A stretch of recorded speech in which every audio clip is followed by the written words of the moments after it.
I'm continuing my reading. What I'm doing in this series is to read through the entire standard works of the Church of Jesus Christ of Latter-day Saints. This consists of the Bible, the Book of Mormon, the Doctrine and Covenants, and the Pearl of Great Price.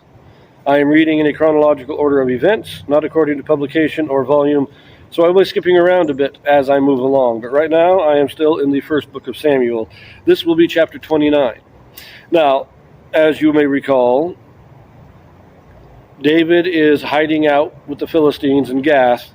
Saul has just gone to inquire of a familiar spirit. So we see he's completely cut off from God, and she tells him that he's going to be destroyed in battle. So the Philistines are coming to war. That's why he went to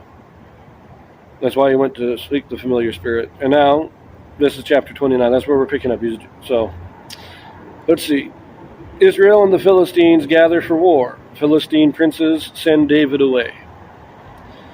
Now the Philistines gathered together all their armies to Aphek, and the Israelites pitched by a fountain which is in Jezreel.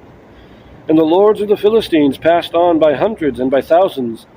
But David and his men passed on in the rearward with Achish. Then said the princes of the Philistines, "What do these Hebrews here?" And Achish said unto the princes of the Philistines, "Is not this David, the servant of Saul the king of Israel, which hath been with me these days, or these years? And I have found no fault in him since he fell unto me unto this day." And the princes of the Philistines were wroth with him. And the princes of the Philistines said unto him, "Make this fellow return, that he may go again to his place which thou hast appointed him. And let him not go down with us to battle, lest in the battle he be an adversary for us. For wherewith should he reconcile himself unto his master? Should it not be with the heads of these men? Is not this David, of whom they sang one to another in dances, saying, Saul slew his thousands, and David his 10,000s? So it's a very interesting thing here that they're going to war. The armies of the Philistines are marching on by their companies, each city going on. The last one in the rear is the city of Gath. And among the soldiers of Gath are the 600 warriors of David. So the rest of the Philistines see these Israelites, because they're not coming with us. And I don't blame them, quite honestly.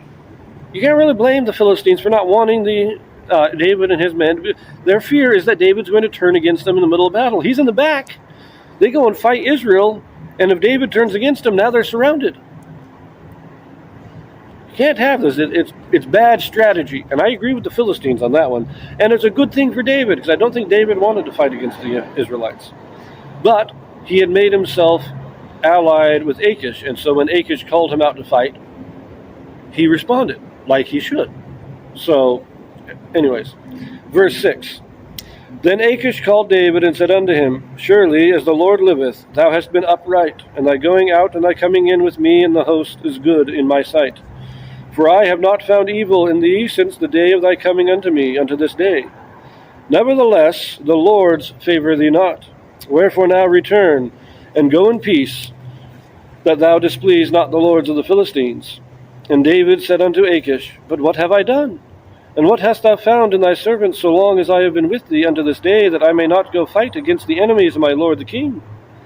And Achish answered and said to David, I know that thou art good in my sight, as an angel of God. Notwithstanding, the princes of the Philistines have said, He shall not go up with us to the battle. Wherefore now rise up early in the morning with thy master's servants that are come with thee, and as soon as ye be up early in the morning and have light, depart. So David and his men rose up early to depart in the morning, to return into the land of the Philistines. And the Philistines went up to Jezreel. So David, he's a little disappointed. And it's not that he's disappointed. I don't think David really wanted to fight the Israelites. But he was in the court of Saul, and Saul tried to kill him without cause. And he's like, why is Saul doing this to me? And so he flees from Saul, and he joins himself to Achish. And again, let's go back to Nabal again. Hiding in the wilderness. He is helping Nabal. He is working for him. He is keeping his flock safe. And then Nabal won't help him out. And he's like, what is going on here? So he flees to the Philistines. And he serves the Philistines. He does a good job for them. And when they're called out to battle, it's like, okay, let's go. And they say, no, you can't go. Say, wait a minute, what did I do to deserve this? It seems that every time that David tries to do what is right, the people turn against. Somebody's turning against him. But like I said, I think this was a good break for David. I don't think David wanted to fight Israel.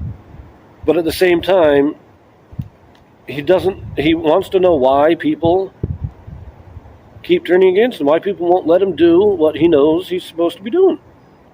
Why is everybody always against me? It's kind of, even as I say, even though I don't think he really wanted to fight Israel, it is very frustrating when you are turned away without just cause. Now, on the same hand, I think the Philistines were very just. I think the Philistines were right. They didn't want David fighting with them.